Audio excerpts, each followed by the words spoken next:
Boa noite, pessoal. Boa noite. Tudo bem com vocês? Como é que vocês estão? Prontos para uma noite de mecânica quântica e astrofísica? Vai ser muito bom, né? 3 noites seguidas aí a gente vendo alguns temas de mecânica quântica e astrofísica. Vai ser muito legal. Então vamos conversar sobre alguns desses fenômenos. Hoje a gente vai falar sobre o fenômeno do tunelamento quântico e sempre a ideia é sempre a gente aplicar a algum contexto astrofísico. Por isso a ideia, né, de fazer essa semana aí 3 lives de mecânica quântica e astrofísica. Então a gente vai pegar algum aspecto fundacional, bem fundamental da mecânica quântica, que seja aquele aspecto que permeie a teoria quântica, né? E vamos aplicar algum contexto de astrofísica para a gente ver como que a gente consegue unir uma ciência que é do micro, que é a mecânica quântica, com uma ciência que é do macro, a astrofísica, né? A gente faz essa conexão. Na realidade, a astrofísica depende muito da mecânica quântica. Se a gente quiser estudar uma estrela, por maior que ela seja, a gente precisa entender bastante coisa de mecânica quântica. Eu vou mostrar um pouquinho disso hoje para vocês e vou continuar falando desses temas amanhã e na quarta-feira também, tá bom? Então é bem interessante, me acompanhe aí porque vai ser bem legal isso aí. Então, como eu disse hoje, o tema da nossa live é falar sobre o tunelamento quântico e a fusão nuclear. A fusão nuclear no contexto, claro, das estrelas. As estrelas fazem fusão nuclear para gerar a sua energia, né? E a gente precisa do tunelamento quântico. Você sabe que no interior do Sol, a temperatura do núcleo, né, onde acontece a fusão nuclear lá no Sol, é de 15 milhões de graus Celsius, tá? A temperatura estimada que a gente tem aí, né? Só que nessa temperatura, a fusão nuclear não aconteceria. Ainda é muito frio para conseguir fundir dois núcleos atômicos, no caso, núcleos de hidrogênio. Tá? A temperatura precisaria ser 200 vezes maior que isso, 200 vezes maior do que isso, tá? Então imagina, né? São três, são 15 milhões, né? Vezes 200 é muita coisa, né? Então, para poder fazer a fusão nuclear, só que a gente mesmo assim sabe que a fusão nuclear acontece no interior do Sol. Isso acontece, essa diferença, né? A gente consegue realizar a fusão nuclear por causa dos efeitos quânticos. E é isso que eu quero mostrar hoje para você. Mas por que, que a fusão nuclear precisa ser precisa ser explicada pela mecânica quântica para acontecer lá no interior do Sol? Então vamos dar uma olhadinha, tá? Ela precisa da mecânica quântica pelo seguinte: quando a gente olha do ponto de vista clássico, o que está acontecendo no interior do Sol para gerar energia é esse processo que eu estou mostrando aqui para vocês. Olha só. A gente tem lá no centro do Sol uma temperatura tão quente, que os átomos eles foram desfeitos, foram desmontados, digamos assim. O termo técnico é ionizados, completamente ionizados quer dizer que a gente arrancou os elétrons deles. Então a gente tem lá no interior do Sol uma composição da matéria que se chama plasma, onde os núcleos estão separados dos elétrons. E o Sol é constituído na sua maior parte de hidrogênio. Tá? Então, o hidrogênio, o elemento mais simples que a gente tem, é basicamente um núcleo que é um próton e um elétron em volta. Quando a gente arranca o elétron em volta, a gente tem um plasma, você pode pensar mais ou menos como se fosse uma espécie de gás, onde os prótons estão livres e os elétrons também viajam livres. E para acontecer a fusão nuclear que gera a energia do Sol, a gente precisa aproximar dois prótons. É isso que está nessa reação. A gente aproxima dois prótons, eles se fundem. Nesse processo, um dos prótons se transforma num nêutron, tá? Então, os dois prótons são vermelhinhos aqui. Um deles vai se transformar num nêutron, esse cinza, e depois vai se fundir com outro núcleo de hidrogênio, outro próton, que vai gerar um hélio 3, vai continuar a reação e vai terminar tudo como um hélio 4. Como saldo líquido dessa reação, a gente entrou com 4 prótons e terminou com um hélio 4. Então, 4 prótons se fundem e liberam energia e acabam terminando ali como um hélio 4. Há uma liberação de energia, porque se você somar a massa dos 4 prótons e comparar com a massa do hélio final aqui é menor que a massa dos 4 prótons. Diminuiu a massa desse sistema.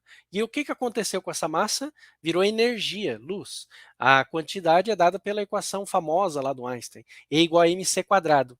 Uma pequena parte daquela massa virou energia, tá? Mas é muita energia que o Sol libera.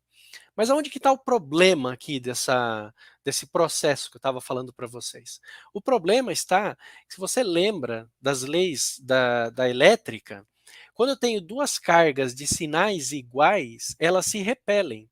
As cargas se atraem quando elas têm sinal trocado. Por exemplo, um próton e um elétron se atraem. Por isso que a gente consegue formar um átomo, por exemplo. O elétron ele se sente atraído, né, pelo próton e ele fica na órbita do próton. Então ele consegue formar um átomo estável, um próton e um elétron lá, um átomo, tá? Mas cargas de sinais iguais se repelem. Então como é que eu posso pegar dois prótons, que são os núcleos do hidrogênio, e fundir eles nesse sistema? Como é que isso pode acontecer, né? Bom, para isso acontecer, a gente precisa fazer o seguinte: a gente precisa que um próton seja arremessado, vá na direção do outro próton. Eles precisam ter velocidades altas para se aproximar. E eles precisam se aproximar a ponto de vencer essa repulsão, essa força que empurra um próton contra o outro, tá? Não é uma velocidade qualquer, tá? É preciso uma velocidade muito alta para conseguir vencer essa repulsão. Como é que a gente consegue dar essa velocidade para o próton? Através de temperatura. Essa é a maneira usual. Quando um objeto, um gás, por exemplo, ou um plasma, esses prótons no centro do Sol, eles são aquecidos, eles se movimentam cada vez mais rápido. Então, para a gente conseguir ter um próton com uma velocidade alta suficiente para se aproximar do outro, a gente precisa dar muita temperatura. Só que a temperatura necessária para vencer essa repulsão elétrica é muito maior do que a temperatura que está disponível no interior do Sol. É 200 vezes maior, na verdade, do que a temperatura que tem lá no interior do Sol, que é de 15 milhões de graus Celsius. E pior, isso não acontece só no Sol, esse problema se repete em outras estrelas. Em especial, ele é pior em estrelas ainda mais quentes que o Sol.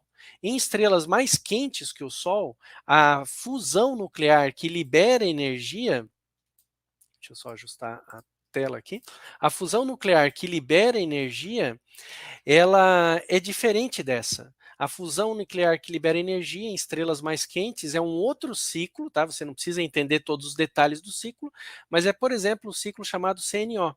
Nesse ciclo, por exemplo, eu tenho um núcleo de um átomo de nitrogênio e ele vai se fundir, né, com um hidrogênio.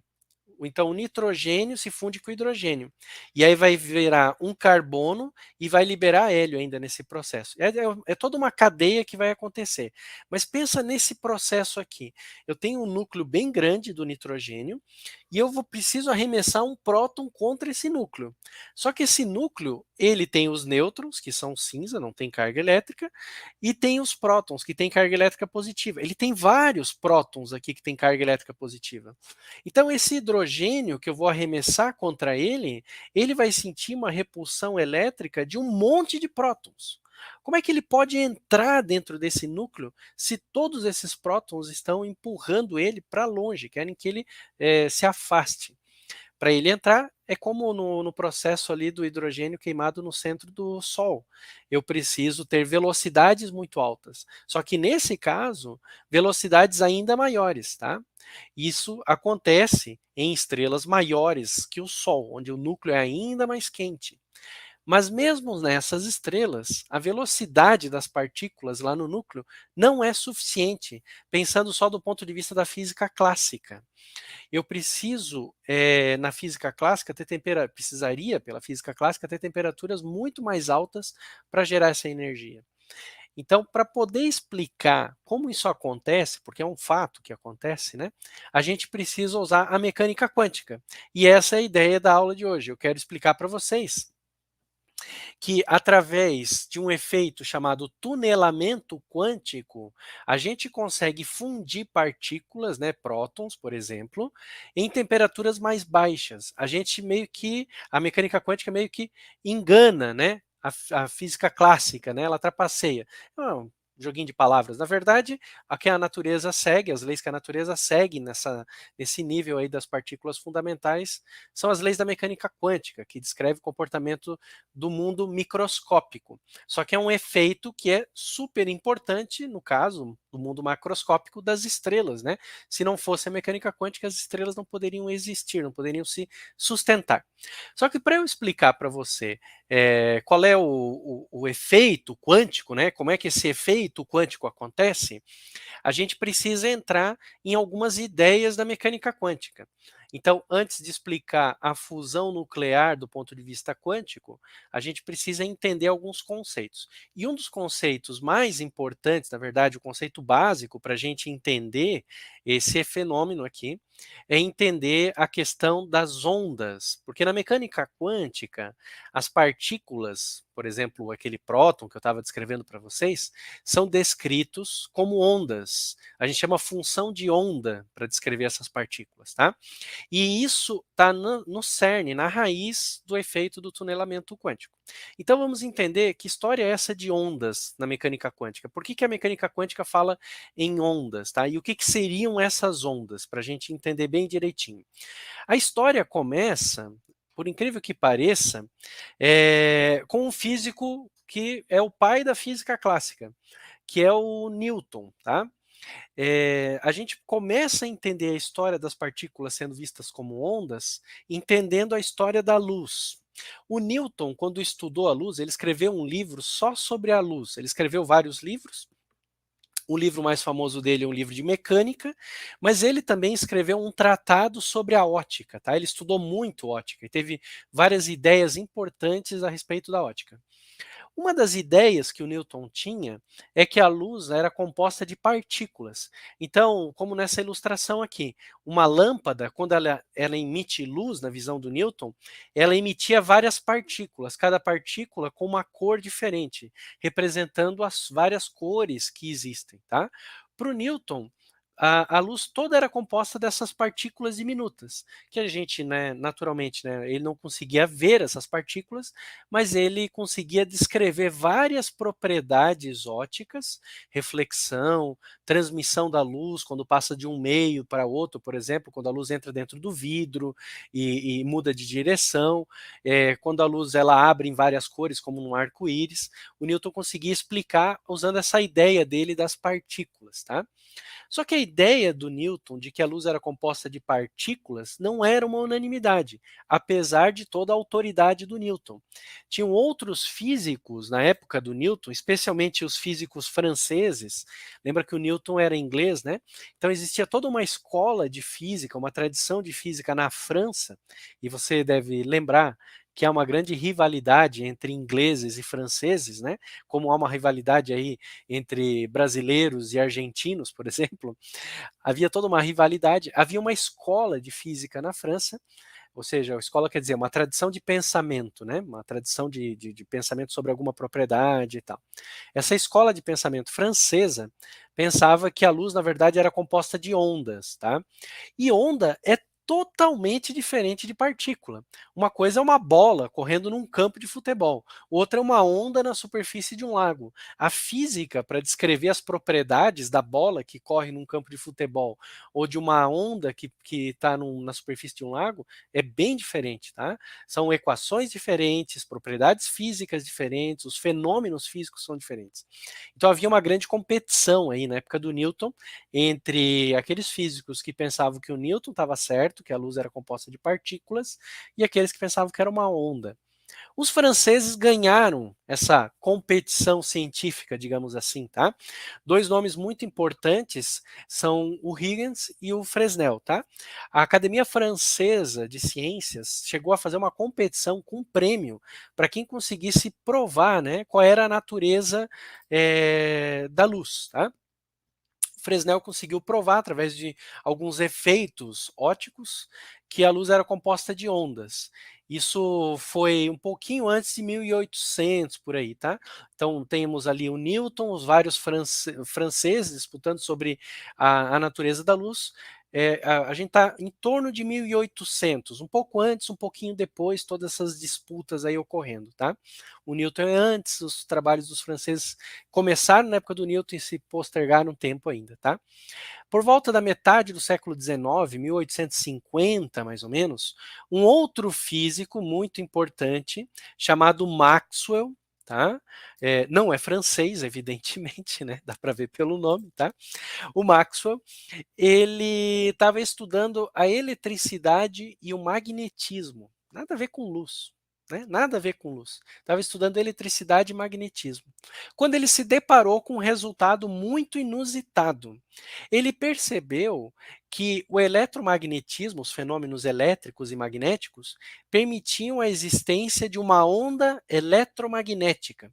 Assim como eu posso fazer uma onda na superfície de um lago, o Maxwell viu que a gente podia fazer uma onda com um campo elétrico e um campo magnético.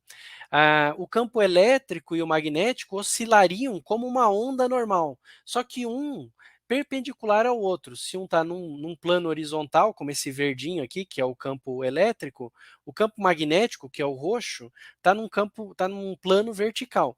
Os dois oscilam juntos. O Maxwell previu que isso aconteceria. E quando ele foi estudar as propriedades desse campo eletromagnético, ele se deparou com o fato de que essas propriedades eram iguais às propriedades da luz, iguaizinhas às propriedades da luz. E ele descobriu, tá, que a luz, na verdade, é uma onda eletromagnética. Então a questão foi encerrada de vez. O Newton estava errado e os franceses estavam certos. E quem jogou a pá de cal na questão, né, foi o Maxwell, que não era um francês, tá? Então ele enterrou o assunto mostrando que de fato a luz é uma onda e ele disse qual é a natureza dessa onda, porque os franceses sabiam que era uma onda pelas propriedades dela, mas não tinham ideia exatamente de qual era a natureza dessa onda. O Maxwell mostrou que era uma onda eletromagnética. Só que essa história, ela é muito interessante, porque algumas décadas depois, um físico que você conhece também muito bem e que é conhecido por ter, digamos assim, superado o Newton, ele reabilitou o Newton, tá? O Einstein reabilitou o Newton em 1905. Por quê? A gente sabe que o Einstein superou Newton, por exemplo, na lei da gravidade, com a relatividade especial, relatividade geral, ele superou Newton na mecânica. Mas o Einstein mostrou que a luz, na verdade, é mesmo uma partícula, como Newton pensava, e não exatamente uma onda. Só que, na verdade, a proposta, a ideia que o Einstein acabou mostrando e desenvolvendo depois é mais complicada do que isso, tá? E a gente vai chegar nela daqui a pouquinho.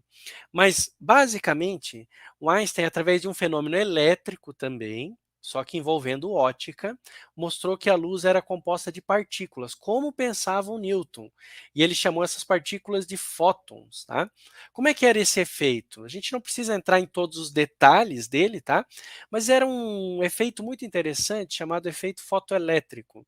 Esse efeito fotoelétrico, ele é mais ou menos assim, ó. Você pega um fio, né, um fio condutor elétrico, liga ele numa bateria e faz o seguinte: coloca um dos terminais do fio numa placa de metal bem grandona.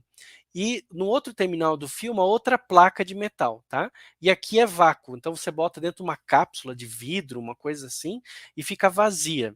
E aí o que você faz nesse experimento é pegar um feixe de luz, por exemplo, uma lanterna, e jogar um monte de luz numa placa de metal como essa daqui.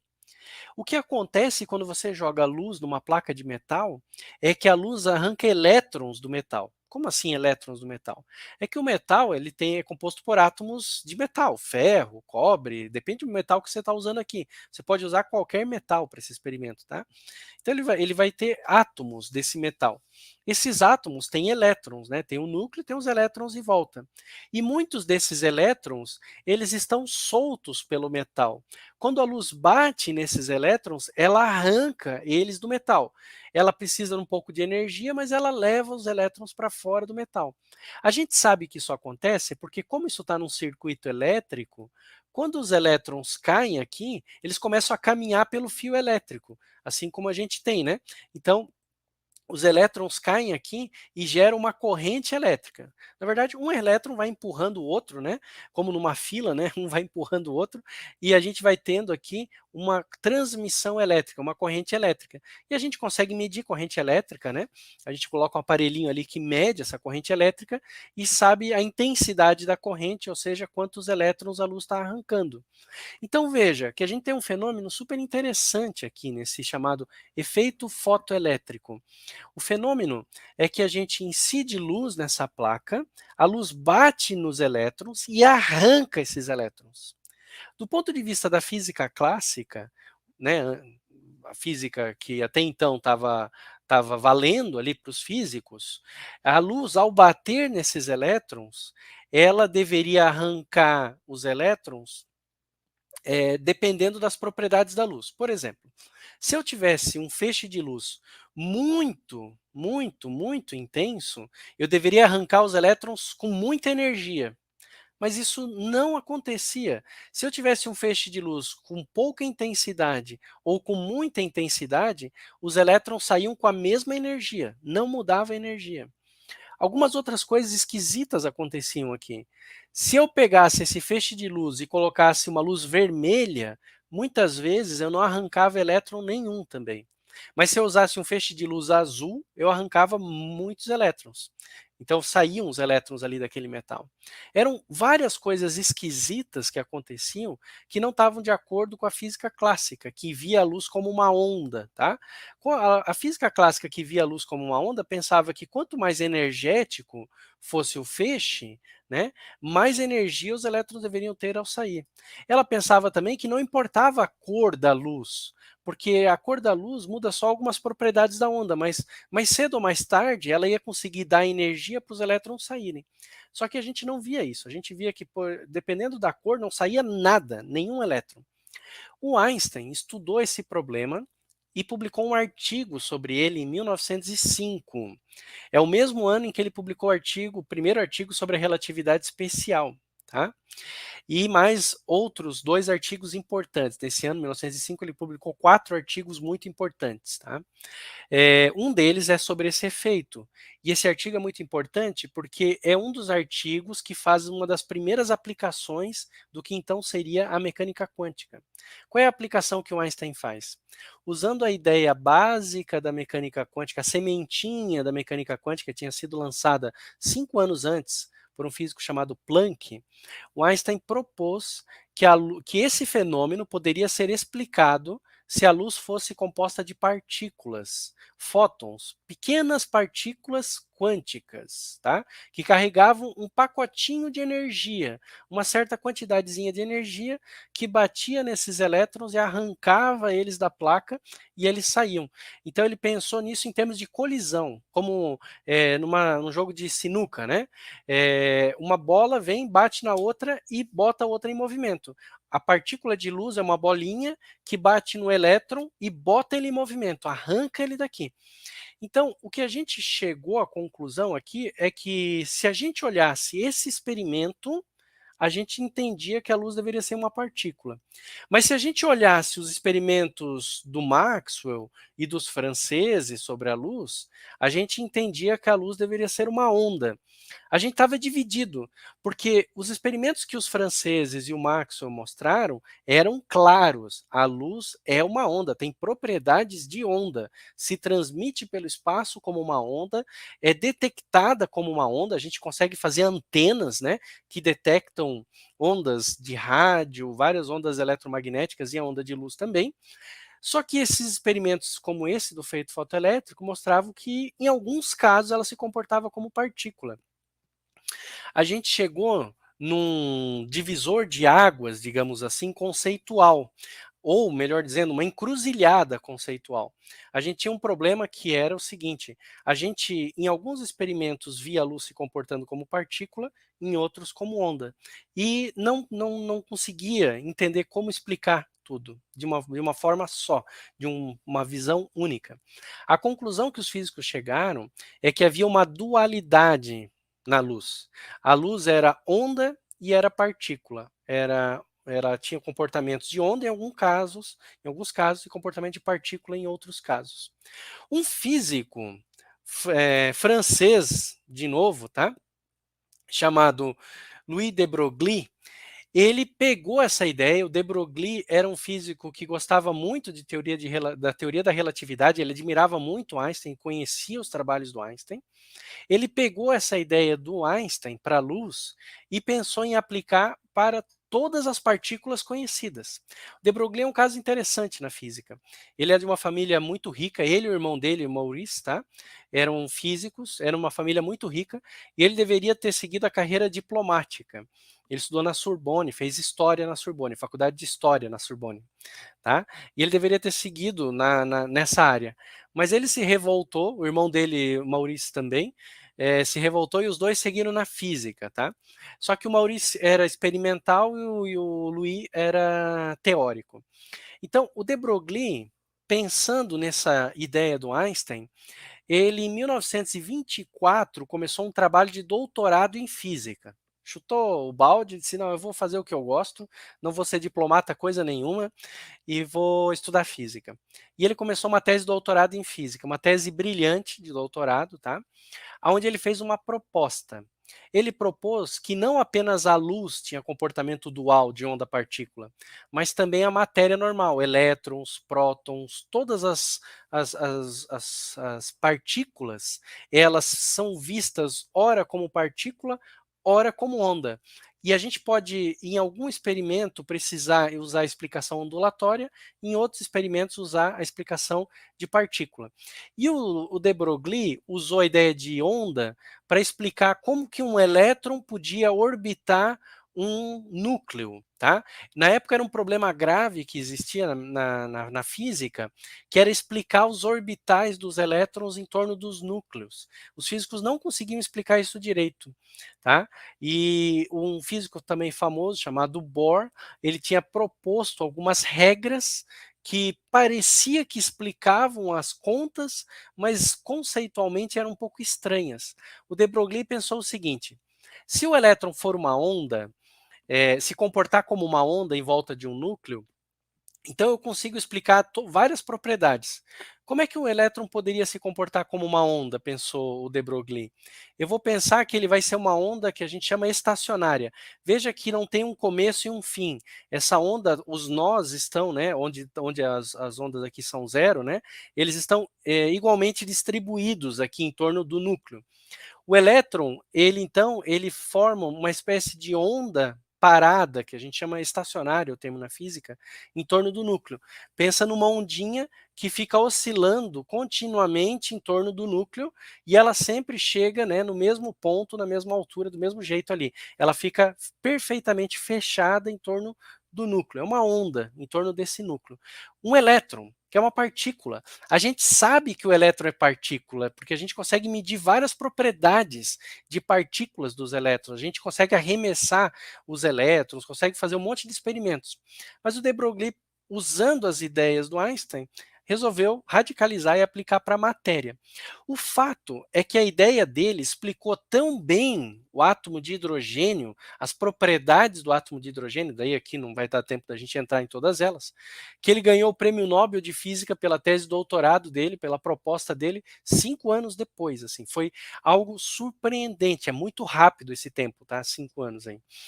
Foi muito surpreendente. Os resultados dele conseguiram explicar todas as propostas que o Bohr tinha feito para explicar o átomo, sem fazer suposições que na época eram estranhas para os físicos, né? Quer dizer, é muito estranho pensar que uma partícula pode ser onda e partícula ao mesmo tempo. Mas o Einstein conseguiu explicar o efeito fotoelétrico e ganhou o Prêmio Nobel de Física pela explicação do efeito fotoelétrico em 1921. O de Broglie, usando a ideia do Einstein, conseguiu explicar o átomo. Então, para os físicos, foi ficando claro que a matéria poderia ser descrita, as partículas mesmo, estou pensando agora, tá? Poderiam ser bem descritas por ondas. E aí um outro físico pegou a ideia do de Broglie, achou super interessante essa proposta do de Broglie, e criou, então, uma equação para descrever esse comportamento ondulatório da matéria. Esse físico é muito conhecido, é o Erwin Schrödinger, tá? Tem uma experiência lá do gato de Schrödinger, que não está nem vivo nem morto, tem um pouco a ver com essa explicação do Schrödinger, mas a ideia do Schrödinger foi o seguinte, quando eu tenho uma partícula, na verdade, eu tenho uma onda, tá? Uma onda, que seria essa curva azul aqui, e essa onda a gente percebe como partícula, mas na verdade a partícula não existe. O que existe é a onda, tá? E a partícula são os efeitos da interação dessa onda com os sistemas físicos, onde ela está, enfim, né? E essa onda ela tem uma característica muito interessante, que ela dá a posição aproximada da partícula. Na verdade, é uma questão estatística, de probabilidade, tá? Aonde a onda é mais intensa, mais alta, tem maior probabilidade de eu encontrar a partícula. Aonde a onda é menor, né? Na verdade, aqui a área debaixo dessa curva, tá? Aonde a onda é menor, tem menos probabilidade de eu encontrar a partícula.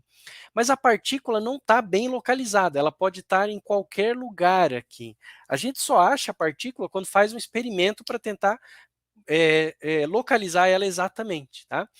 Essa é uma das propriedades que diferem entre onda e partícula. Uma onda não é algo bem localizado. Pensa numa onda que está num lago, né? Ela está se propagando pelo lago. Você não pode dizer a onda está aqui, a onda está ali. Não.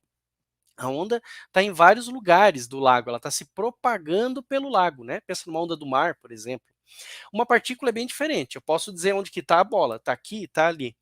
O Schrödinger conseguiu conciliar mais ou menos essas ideias ao propor uma equação chamada equação de onda, ou equação de Schrödinger, tá? Ele propôs isso em 1926, a partir, né, ele se inspirou no trabalho do de Broglie, tá? A partir desse conceito, olha, vamos propor que tudo que existe na natureza é descrito por uma onda. Então, a partícula é só uma percepção que a gente tem, na verdade. No mais íntimo da natureza existe a onda. E a diferença entre o Schrödinger e o de Broglie é que o Schrödinger ele conseguiu propor uma equação para essa onda. Então, se você tinha um problema, por exemplo, um elétron que está em torno de um núcleo e forma um orbital, você consegue pegar a equação do Schrödinger e deduzir esse resultado do de Broglie. O de Broglie só propôs, vamos imaginar que a onda ela está toda em torno aqui do núcleo, a onda do elétron, tá? E forma uma estrutura como essa em torno do núcleo. O Schrödinger foi bem mais longe. Ele montou a equação da onda e ele podia resolver essa equação para um átomo de hidrogênio, ele podia resolver essa equação para um próton próximo de outro próton, ele podia resolver essa equação para qualquer tipo de sistema, claro, né? Alguns eram meio difíceis demais, mas em teoria o sistema dele, a equação dele poderia ser aplicada para qualquer sistema, tá? E aí ele sabia como calcular a probabilidade de eu achar a partícula aqui, eu achar a partícula ali, tinha um cálculo bem concreto para essa probabilidade. Isso era muito importante. E os resultados do Schrödinger bateram muito bem com os resultados experimentais que a gente tinha para, na época, os sistemas quânticos que mais se estudava, que eram átomos de hidrogênio ou outros elementos químicos, tá? Então se estudava muito a física do átomo. E o Schrödinger, os resultados dele bateram muito bem, deram muita confiança para os físicos que acreditaram, então, nessa proposta aqui do Schrödinger, né? Quem já leu mais sobre mecânica quântica sabe que há muita disputa sobre como interpretar isso direitinho, etc. Mas isso fica para uma outra conversa. O que eu quero que fique claro para você hoje à noite, para a gente poder entender como a mecânica quântica se aplica à astrofísica, é a ideia de que uma partícula é descrita na mecânica quântica como sendo uma onda. E essa onda é uma onda localizada, como essa que você está vendo aqui, ó. Essa onda localizada, você tem uma região onde a onda é mais intensa. Essa onda aqui, né, ela não está espalhada por todo o espaço, ela tem uma região onde ela é mais intensa. É mais provável achar partícula nessa região aqui. Isso aqui se chama pacote de onda, é um pacotinho. E você pode imaginar, se a partícula está se movimentando, que esse pacotinho de onda está andando ali pela linha do eixo X. Então ela vai indo para um lado ou vai indo para o outro lado. Isso significa que a partícula está andando junto com a onda, tá? É como se a onda estivesse guiando essa partícula, mais ou menos, tá? Essa é a ideia básica da mecânica quântica em termos das ondas. E como é que isso serve para explicar o tunelamento quântico e a fusão nuclear?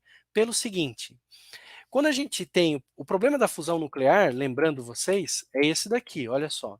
Eu quero pegar dois núcleos de hidrogênio, que é só o próton, né? O elétron foi arrancado, e quero fundir eles. O problema é aproximar esses hidrogênios.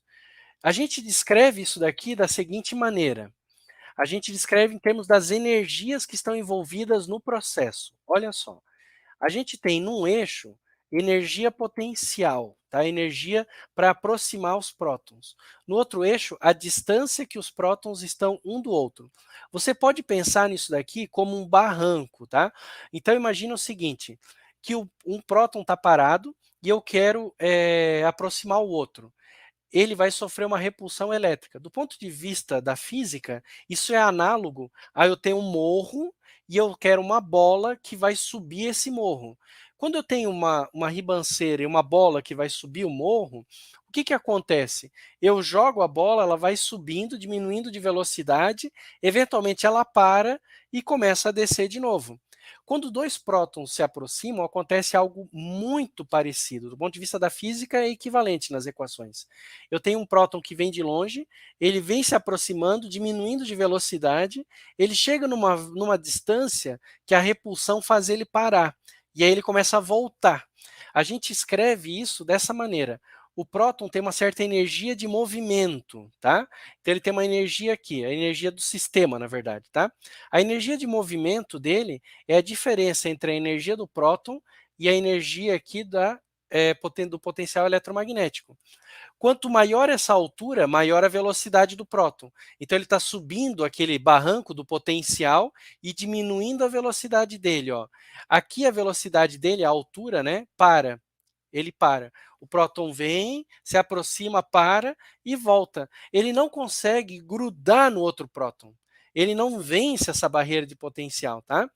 Ele não consegue chegar perto o suficiente. Agora, vamos fazer um experimento um pouquinho diferente desse, que é o experimento quando eu tenho não dois prótons, mas dois nêutrons.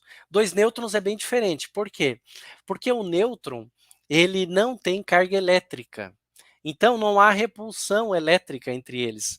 Em teoria, o nêutron poderia se aproximar do outro quanto ele quisesse e grudar. Mas não é bem assim. Não é bem assim. O que a gente percebe quando a gente faz esse experimento com dois nêutrons é isso daqui, olha só. Nesse eixo vertical é energia também, tá? Quando os nêutrons estão longe um do outro, eles não sentem nada. Eles são nêutrons, eles não estão nem aí um para o outro. Quando eles começam a se aproximar um do outro numa certa distância, que eu já vou falar para vocês quanto é que é, quando eles começam a se aproximar um do outro, eles começam a sentir uma força de atração, eles começam a se atrair. Isso é representado nesse diagrama como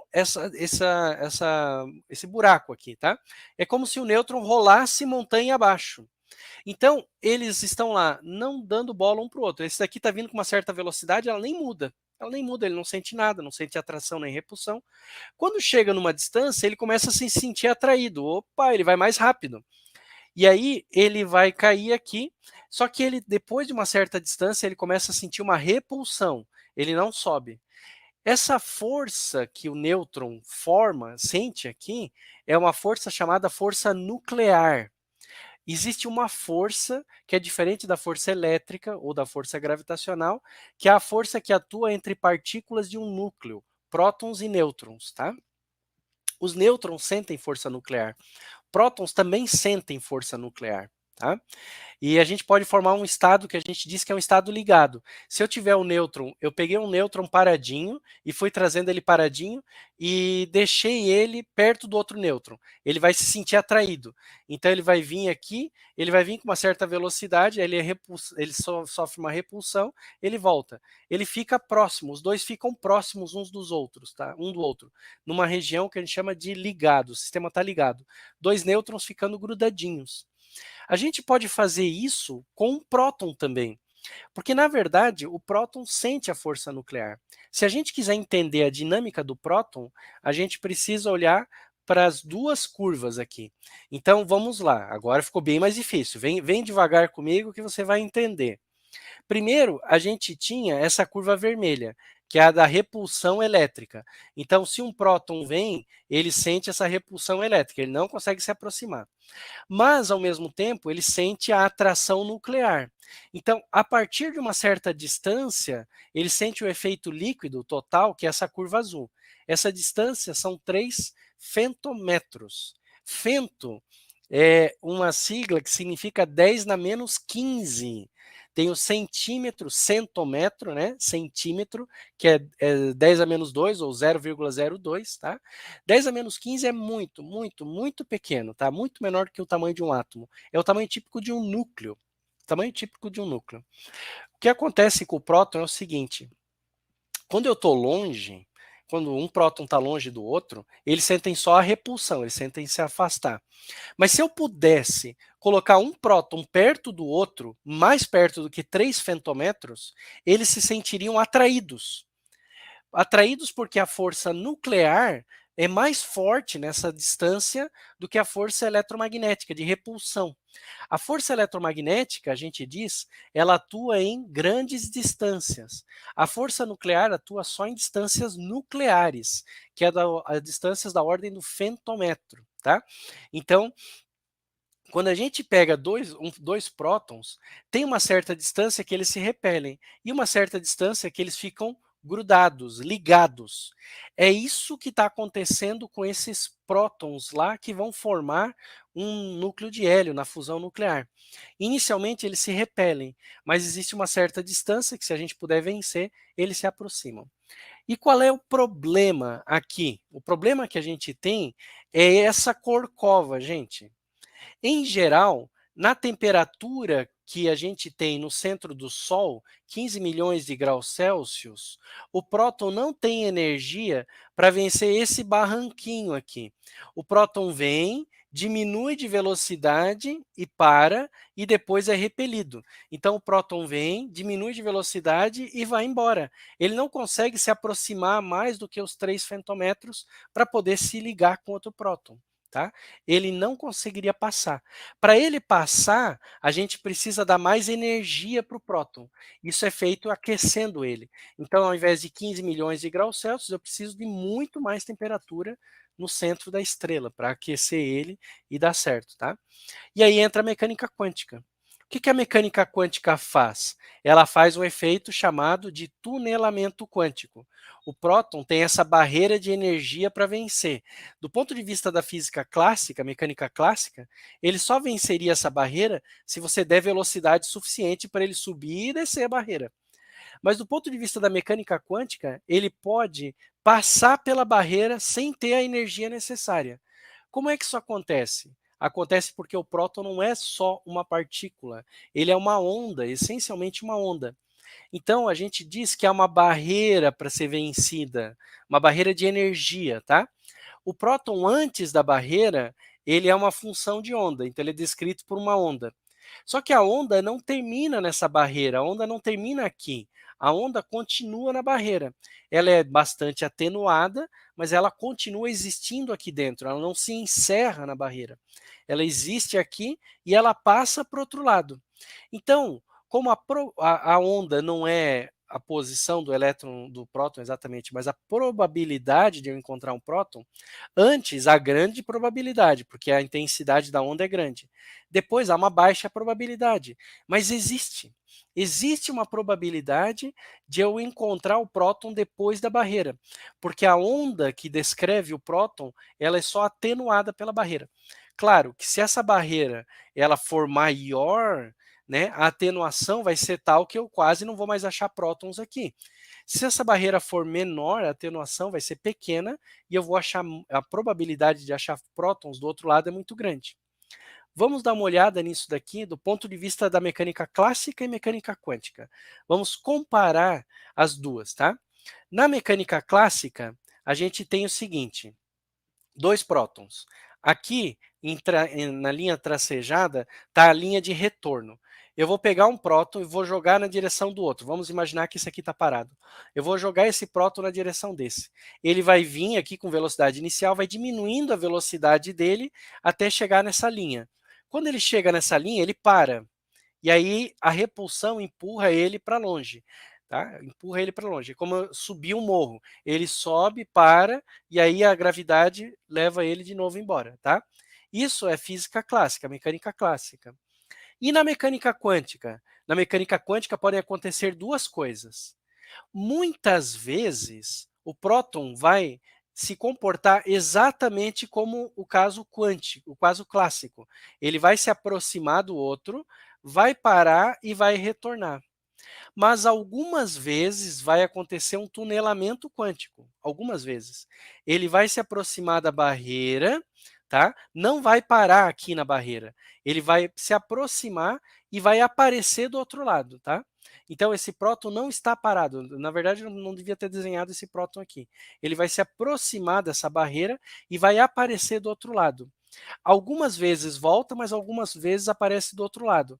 Esse algumas vezes, gente, é dado pela intensidade comparada às duas ondas.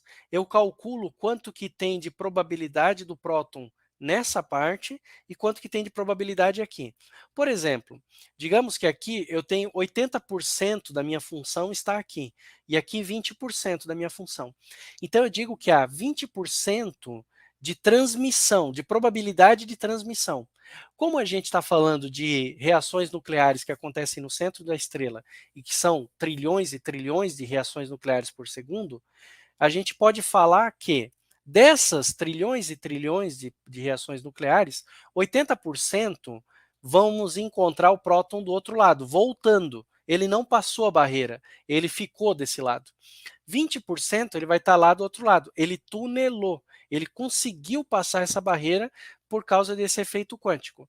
Então, nesse gráfico aqui, que eu quero mostrar para vocês, é que na mecânica quântica, em uma porcentagem dos casos, ele tunela. Ele se aproxima do outro, tá? Porque ele é descrito por uma onda, não por partículas, tá? E essa porcentagem dos casos é fundamental para eu poder explicar como é que a fusão nuclear acontece no centro do Sol, mesmo eu não tendo a temperatura necessária. Ter a temperatura necessária era dar a energia necessária para o próton passar por essa barreira, né? Passar por essa lombadinha aqui. Então, aquece e ele passa, pronto. Mas ele vai sem ter a energia necessária, porque ele é uma onda também. Tá? Então, gente, era isso que eu queria mostrar para vocês hoje. Vocês podem deixar perguntas aí no chat, tá? Vamos ver aqui algumas perguntas que o pessoal deixou aqui no chat. Muito obrigado, Diego. Muito bom mesmo.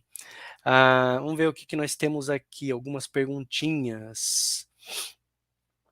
O Luciano fez uma pergunta bem interessante aqui, que tem aplicações de astrofísica. Os raios gama resultantes do processo de fusão nuclear no Sol também atingem a Terra? Não, Luciano. Os raios gama são amortecidos pelas camadas do Sol. Então, o que acontece é que naquele processo de fusão nuclear é liberado esses raios gama, que são luz com muita energia, na verdade, tá? E fazem muito mal para a gente, se atingir a gente, mas eles são absorvidos pelas partículas, né, do plasma do Sol nas outras camadas.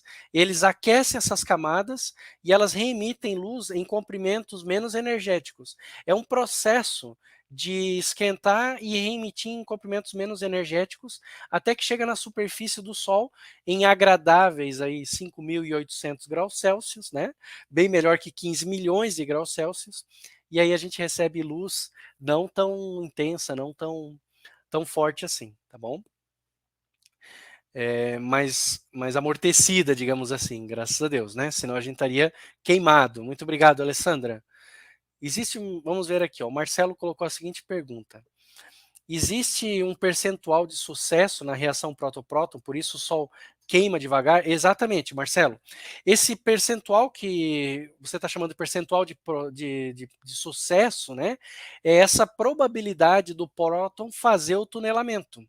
Então, muitas vezes, o próton não vai fazer o tunelamento, ele vai se aproximar do outro e vai voltar, não vai tunelar.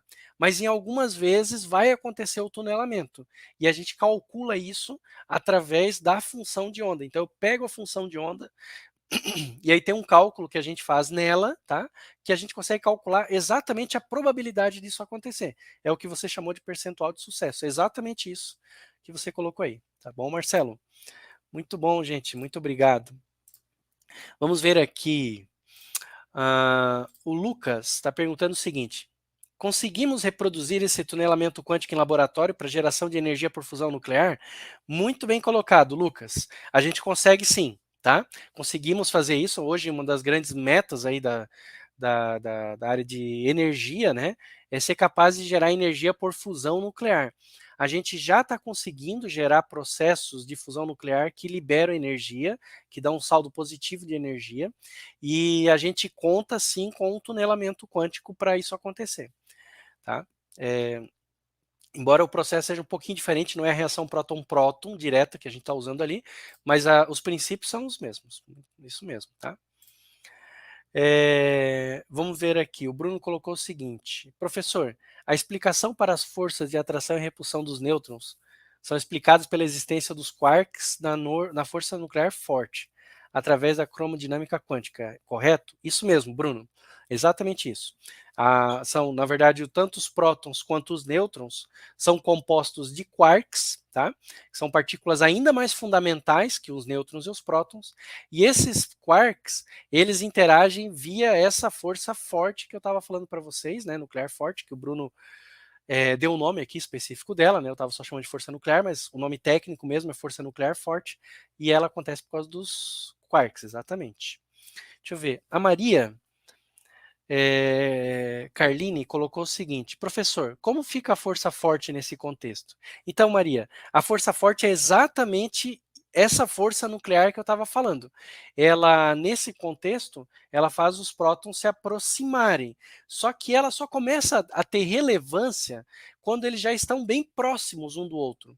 E para eles poderem estar bem próximos um do outro e se grudarem pela força nuclear forte, eu precisaria ter muita energia. E a gente não tem tanta energia disponível ali no interior do Sol, né? São só 15 milhões de graus Celsius, tá? Só 15 milhões. A gente precisaria ter 200 vezes mais, né? Eu acho que foi o Ronaldo que fez a conta, eu fui fazer a conta de cabeça, me atrapalhei aqui. Mas 3 bilhões de graus Celsius a gente precisaria ter para poder ter isso. Então, como a gente não tem, tem um tunelamento quântico que, digamos assim, ultrapassa, né? Um atalho. Dá para pensar o tunelamento quântico como um atalho, tá bom? Obrigado, Diego. Vamos ver aqui, olha só. O Mário Victor colocou o seguinte: professor, a fusão acontece apenas devido ao tunelamento quântico? Ah, além disso, se conseguimos ter um controle sobre o tunelamento, poderíamos ter um reator de fusão nuclear com energia positiva? Eu não diria, Mário, que ela acontece só por causa do tunelamento quântico. O tunelamento quântico é necessário para a gente poder ter uma taxa de fusão acontecendo ali, né? Sem ter a temperatura tão alta. Mas a gente ainda assim precisa ter temperaturas altas para os prótons poderem chegar perto o suficiente para o tunelamento acontecer. Porque se eles estiverem muito distantes, a temperatura é baixa, digamos assim, vamos tentar fazer fusão nuclear a temperatura ambiente. Não vai rolar. Por quê? Eles vão se aproximar nesse movimento e vão ficar muito longe um do outro. A função de onda vai ser muito amortecida, não vai sobrar nada do outro lado. Então, a probabilidade de acontecer um tunelamento aí vai a zero. E aí não acontece a fusão nuclear, tá? Então a gente precisa do tunelamento quântico, mas também precisa dar uma energia para o sistema, de maneira que o tunelamento tem alguma probabilidade de acontecer. E a gente consegue fazer fusão nuclear com energia positiva, temos conseguido fazer recentemente e a gente espera conseguir fazer com mais eficiência ainda. Tá bom? O Luiz César está perguntando assim: essa fusão também não tem associação com a pressão da estrela? Tem sim, Luiz. Com a pressão acontece o seguinte: a pressão da estrela, ela não dá exatamente a energia para os prótons se aproximarem um dos outros. Isso tem a ver com a temperatura, tá, Luiz? Mas a pressão é muito importante em outro contexto, que é o seguinte: ela faz com que tudo fique muito comprimido. Então imagina o seguinte, você tem vários prótons viajando para tudo quanto é lado lá no interior do Sol. Eles estão viajando para todo lado. Quanto mais comprimido for o sistema, maior a pressão, mais próximo um passa do outro. Aumenta a probabilidade de colisão. Se você tiver um sistema com pouca pressão, ele vai estar muito espalhado. As partículas vão estar passando muito longe umas das outras. A probabilidade delas colidirem é muito baixa. Então a gente precisa de duas coisas muito importantes para a fusão acontecer. Precisa que as partículas se encontrem, isso acontece com uma densidade alta quando eu espremo tudo, mas eu preciso também que elas tenham a energia necessária. E, no caso, ainda o tunelamento quântico. Tá? Então, são vários fatores que entram juntos aí para isso poder acontecer. O José Roberto colocou o seguinte: se todos os prótons não tivessem a barreira, o tempo de vida das estrelas seria muito pequeno. É correto isso? Sim, é correto, tá? A gente teria taxas de fusão muito mais eficientes. Na verdade, o que aconteceria é que as estrelas iriam gerar, né, energia muito mais rápido e aí a estrela iria viver menos, tá? Naturalmente, não ia ser uma fusão instantânea de todo o hidrogênio, porque nem sempre as partículas vêm em rota de colisão. Eu ainda preciso conseguir colocar elas em colisão, então eu tenho que espremer ainda isso, tá? Uma coisa que seria bem interessante nesse contexto, nessa tua ideia, José, que seria o seguinte: a gente teria possibilidade, nesse caso, de formar estrelas muito, muito, muito menores do que as que a gente tem hoje. Por quê? Espremeria pouquinho, aumentaria um pouco a temperatura e já estaria acontecendo fusão. Então, a gente conseguiria gerar estrelas muito menores. Não estrelas minúsculas, porque a gente ainda precisa da densidade alta, então precisa ter a gravidade apertando todo mundo ali, mas seria um universo bem interessante, um universo com estrelas pequenas, digamos assim, né? Seria muito curioso, tá? Esse nosso universo aí, tá bom?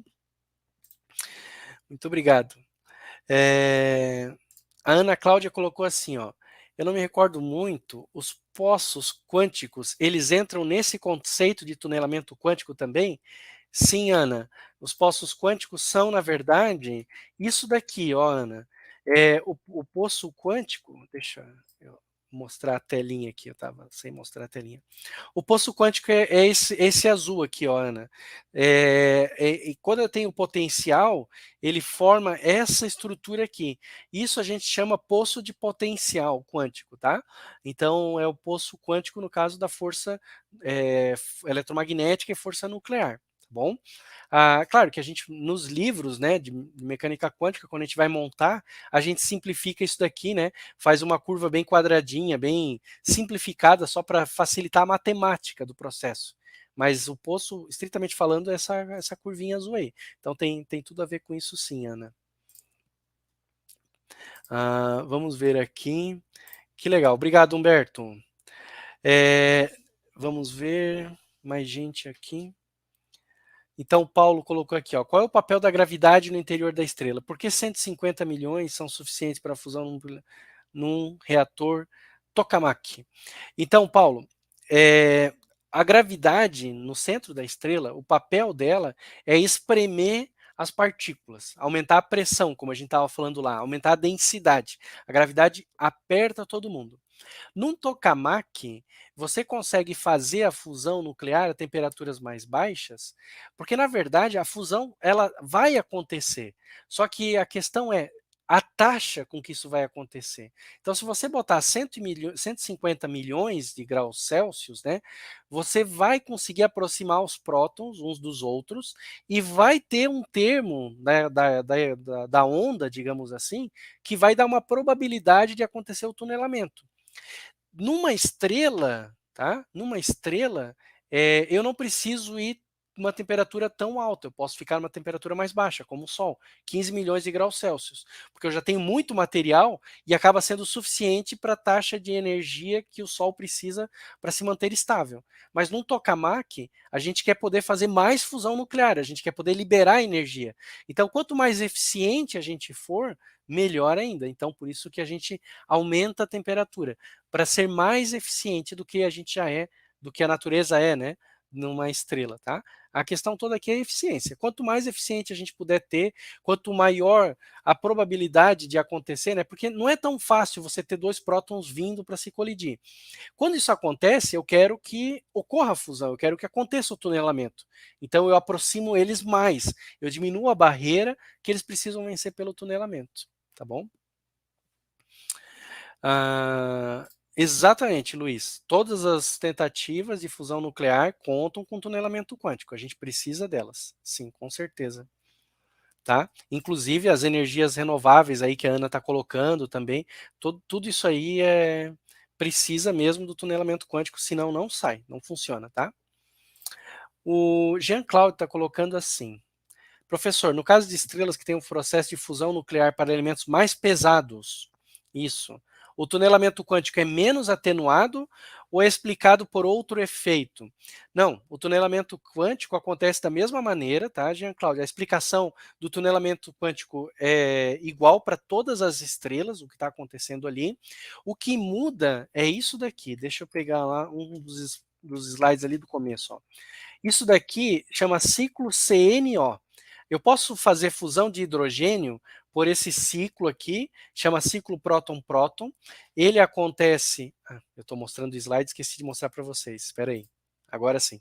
Aqui, Jean-Claude. Aqui eu tenho o ciclo CNO. Ó. No ciclo desculpa, ciclo próton-próton. No ciclo próton-próton, eu pego prótons, que é um núcleo de hidrogênio, e termino gerando um hélio. Isso acontece em estrelas menos massivas, como o Sol. Nas estrelas mais massivas, podem acontecer fusões como essa daqui, que é o ciclo CNO. CNO quer dizer carbono, nitrogênio e oxigênio. Está aqui o oxigênio. Tá? Nesse ciclo CNO, eu vou fazer o seguinte, ó, eu vou pegar um hidrogênio, que é um próton, e vou fundir com um nitrogênio. Como o nitrogênio tem muitos prótons, eu preciso vencer uma barreira maior nesse processo de energia. A repulsão elétrica é maior porque o nitrogênio tem muita carga positiva. Ele repele muito o hidrogênio, o próton ali do hidrogênio, tá? Então eu preciso ter energias maiores, temperaturas maiores para poder ter o efeito, um efeito líquido, tá? E por isso que esse ciclo acontece em estrelas mais massivas que o Sol. Quanto mais massiva uma estrela, maior a temperatura no núcleo dela. E elas fazem fusão pelo ciclo CNO porque ele é mais eficiente em termos energéticos do que o próton-próton. A taxa de eficiência dele é maior. Entre os vários motivos, um dos principais está justamente em eu estar fazendo a colisão de uma partícula com um núcleo maior. Quando que é mais fácil eu acertar? Quando eu tenho dois prótons e eles têm que colidir, ou quando eu tenho um próton e um núcleo grande de hidrogênio? É mais fácil eu acertar um núcleo grande de hidrogênio. Então, eu tenho que vencer uma barreira maior.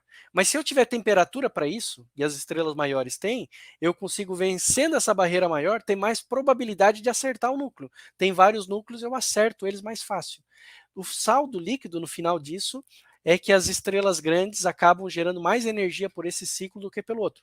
Não é que não aconteça esse outro nas grandes também. Também acontece. Só que esse ciclo é mais eficiente, mais provável de acontecer. Tá? Então há essas diferenças aí de liberação de energia. Tá? Vamos ver aqui a Adriana. Desculpa, Adriano colocou assim, ó.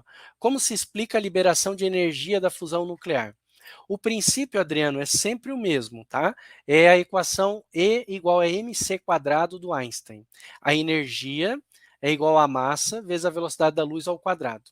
Eu posso converter massa em energia. Como é que a estrela faz essa conversão? Aqui, se você pesar esses 4 prótons aqui, essas 4 bolinhas vermelhas, você vai ter uma massa. Se você pesar o núcleo de hélio, que são 2 prótons e 2 nêutrons, você vai ter uma massa menor. Então, no começo, eu tinha uma massa maior e no final eu tenho uma massa menor. Essa diferença de massa, a gente chama na física de déficit de massa, tá? Essa diferença de massa gera energia. E igual a mc². Então, eu pego essa massa que sumiu, digamos assim, e consigo calcular a energia que ela deve ter gerado nesse processo. E é super eficiente, tá? Essa massa libera bastante energia suficiente para sustentar uma estrela. Claro que não é uma reação ou outra, né? São trilhões e trilhões de reações dessa acontecendo no centro lá do Sol, tá bom? Vamos ver aqui mais umas perguntas aqui. Nossa, tem muita pergunta, que legal. O professor Paulo Leme está por aí também. Seja bem-vindo, professor. Muito bom ter o senhor por aí. Vamos ver aqui. Pegar umas perguntas mais recentes aqui. Nossa, o chat foi enchendo de perguntas. Eu não vou conseguir responder todo mundo, mas vamos ver aqui. O Célio está colocando assim, vamos ver. Nas estrelas mais massivas, o ciclo CNO se localiza no centro do núcleo, a fusão próton-próton ocorre em camadas mais externas do núcleo. Sim, pode ser, né, Célio, faz sentido o que você está falando, né, à medida que vai esfriando, mas mesmo assim, Célio, não tem nenhum impedimento que o próton-próton aconteça no mesmo lugar que está acontecendo o CNO, tá? A única diferença é que o CNO acontece com mais frequência, ele tem uma taxa maior de acontecer. Então ele acaba que a liberação de energia das estrelas, ela é dominada pelo ciclo CNO. Mas, de novo, pode estar gerando energia pelo próton-próton. É como o cara que tem um trabalho principal, mas faz uns bicos aí para ganhar um dinheirinho por fora. Também, né, ganha dinheiro dos dois jeitos. A estrela ganha energia das duas maneiras. E pode ter vários outros ciclos também, tá? Eu estou citando só dois, o CNO e o próton-próton. Mas existem outros ciclos para gerar energia fundindo a partir de prótons apenas, tá? Então existem vários ciclos próton-prótons, tipo 1, tipo 2, vários tipos de ciclos aí, tá bom? O Ricardo perguntou se o CNO é o responsável por gerar até os átomos de ferro nas estrelas e na explosão de uma supernova. É também o ciclo CNO ou é outro processo? Não. O ciclo CNO, Ricardo, ele gera hélio a partir de hidrogênio. Ele é um ciclo bem básico também. Eu vou pegar, ó, veja que eu estou entrando com hidrogênio, estou entrando com 4 hidrogênios, tá vendo? Ó? 4 hidrogênios, estou saindo com hélio. O carbono, o nitrogênio e o oxigênio, eles não são destruídos nesse processo. Eles são o que nós chamamos de catalisador. Isso é um conceito lá da química.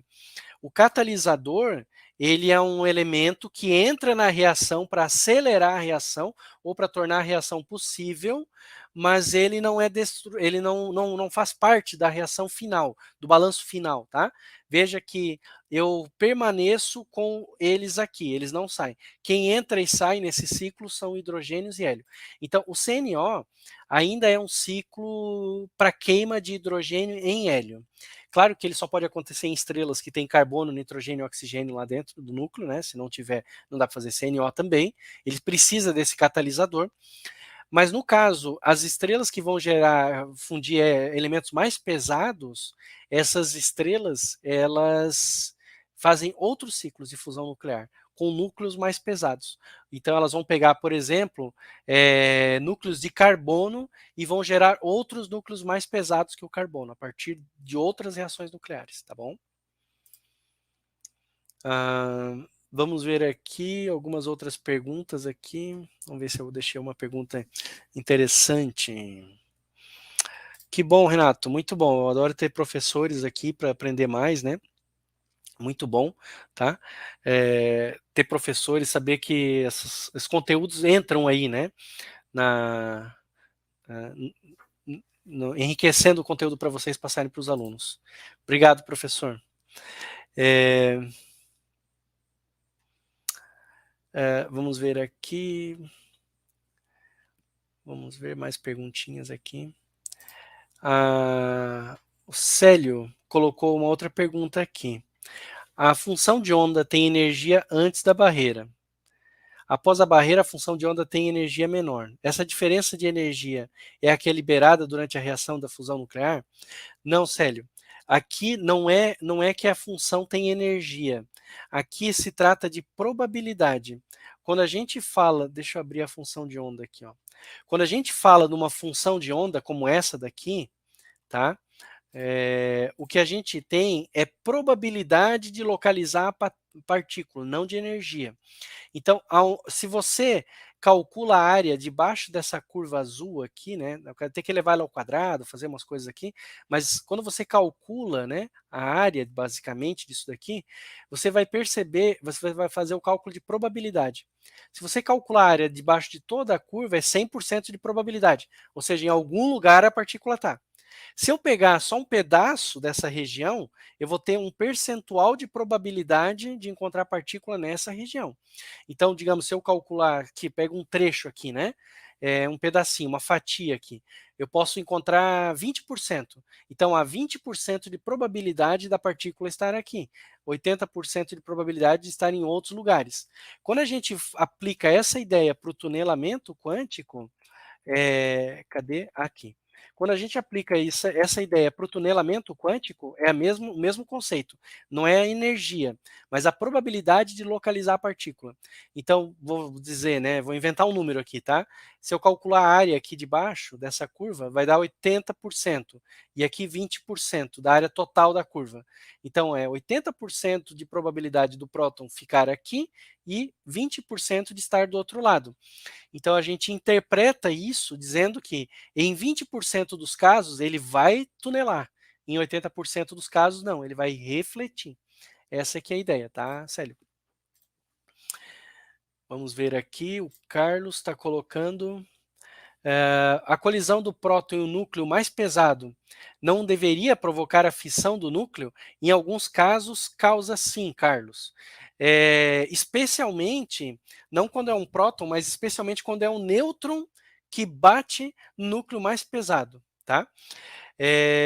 Então, quando o nêutron bate no núcleo mais pesado, há maior probabilidade. Se vai acontecer a fissão do núcleo ou não, vai depender da energia aqui do sistema, tá? Eu posso entrar com um próton no núcleo e a energia cinética dele não dá energia para as partículas saírem daquele núcleo, porque a força nuclear forte, ela é mais intensa, né? Tem mais energia do que a energia cinética que eu dei, que baguncei o sistema. Agora, a gente pode ter você pode imaginar um núcleo atômico bem grandão, já quase radioativo, tipo de urânio, assim. Se você incide com uma partícula ali dentro, qualquer que seja a energia dela, ela vai desestabilizar o núcleo e vai partir. É assim que a gente faz, por exemplo, a fusão nuclear, a fissão nuclear do urânio. A gente joga um nêutron dentro do núcleo. Por que nêutron? Porque o nêutron não tem carga elétrica, ele entra facinho, facinho dentro do núcleo. Então você joga um nêutron, ele entra com uma certa energia, bagunça os níveis de energia do núcleo e ele quebra. E aí causa a fissão nuclear. Então, se vai ter fissão ou não, vai depender muito desses níveis de energia, do núcleo e da partícula que está entrando, tá bom? Tem bastante gente que perguntou sobre certificado. Não vai ter certificado, tá, gente? São apenas as lives mesmo. O certificado vai ter no curso que eu vou oferecer para vocês na quarta-feira sobre matéria escura. Então, no final dessas 3 lives especiais, eu vou abrir as inscrições para um curso exclusivo de matéria escura, onde você vai poder aprender tudo sobre a matéria escura. Daí sim vai ter certificado, tá joia, gente? Por enquanto aqui são só as lives mesmo. Ah, o Léo fez uma pergunta bem interessante aqui, que é qual é a importância do hélio 3 nos nossos reatores de fusão nuclear. Que a gente faz a fusão nuclear, pode fazer a fusão nuclear por vários mecanismos, né, Léo? Eu mostrei 2 aqui que as estrelas fazem, que são esses 2 primeiros aqui no comecinho da aula, que é a reação do próton-próton e a do CNO. A gente pode fazer a fusão nuclear, então, por vários caminhos. Nos reatores nucleares que a gente tem para fazer a fusão, o processo mais interessante é usando o núcleo de hélio 3, tá? Então, se a gente conseguir usar um núcleo de hélio 3, a gente faz a fusão nuclear. É isso daqui, ó, tá? A gente pode pegar 2 núcleos de hélio 3 e fundir eles para gerar o hélio 4. Então, a gente consegue hélio 3 e aí faz a fusão nuclear, tá bom? É tudo questão de, aí já é uma questão de engenharia. Que elemento é mais fácil eu conseguir para colocar lá no reator e quais as energias para fazer a fusão com esse elemento. Então tem elementos que é muito fácil de conseguir, mas a energia para fazer a fusão é muito complicada. Então os engenheiros, né, e os físicos que trabalham com isso, engenheiros nucleares e físicos nucleares, eles procuram aí um efeito ótimo, digamos assim. Então, no caso, tem muita gente trabalhando com hélio 3, tá? Por isso que o hélio 3 é importante. Aqui o Alexandre está perguntando o seguinte: no caso, para estrelas mais quentes que o Sol, tipo O ou B, o processo de fusão nuclear tem tanta necessidade de ocorrer o tunelamento quântico? Tem, Alexandre, porque acontece o seguinte: quando a estrela é mais quente, que o Sol bem mais quente, né? Você deu 2 exemplos aí, estrela O, tipo B, que são bem mais quentes, tá? O que acontece é que abre a possibilidade de acontecer fusão nuclear por reações mais eficientes, que liberam ainda mais energia. Então, ela acaba aproveitando essas reações, né, como se fosse uma coisa inteligente. Na verdade, não é inteligente isso, né? Eu estou falando, né? A estrela acaba aproveitando. Parece que a estrela sabe e ajusta os palitinhos ali para acontecer aquela fusão, né? Não faz o menor sentido isso, né? O que acontece é o seguinte: vamos imaginar um sistema mais quente. Está acontecendo fusão nuclear por próton-próton mais fácil, porque eu preciso de menor barreira de potencial, preciso vencer uma barreira de potencial menor. Então é mais fácil acontecer. Beleza, está ali gerando energia. Só que começa a acontecer o tunelamento quântico em reações que liberam ainda mais energia. E elas acabam dominando esse processo, liberando a maior parte da energia da estrela, entende? Então, o tunelamento quântico sempre ocorre, mesmo quando eu tenho energias mais altas.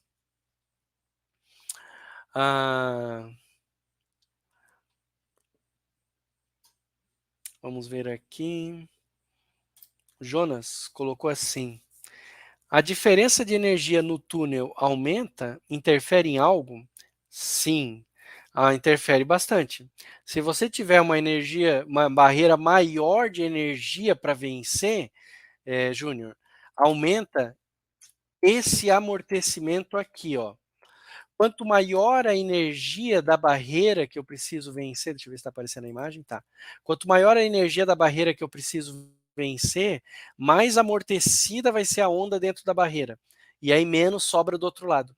Então, vai atrapalhar o tunelamento. Fica menos provável que o tunelamento ocorra. Tá bom, gente? Muito bem, muito obrigado, Amanda, muito obrigado. As aulas da graduação, isso aí, muito obrigado. Então, pessoal, vamos encerrando por aqui e eu quero reforçar para você participar amanhã comigo. Eu vou falar sobre o spin, que é uma outra característica totalmente quântica das partículas, tá? Vou falar do spin dos elétrons e como o spin dos elétrons é usado para medir campos magnéticos em estrelas, tá? Através de um efeito chamado efeito Zeeman, tá bom? Isso vai ser amanhã às 8h30 aqui no canal do YouTube também.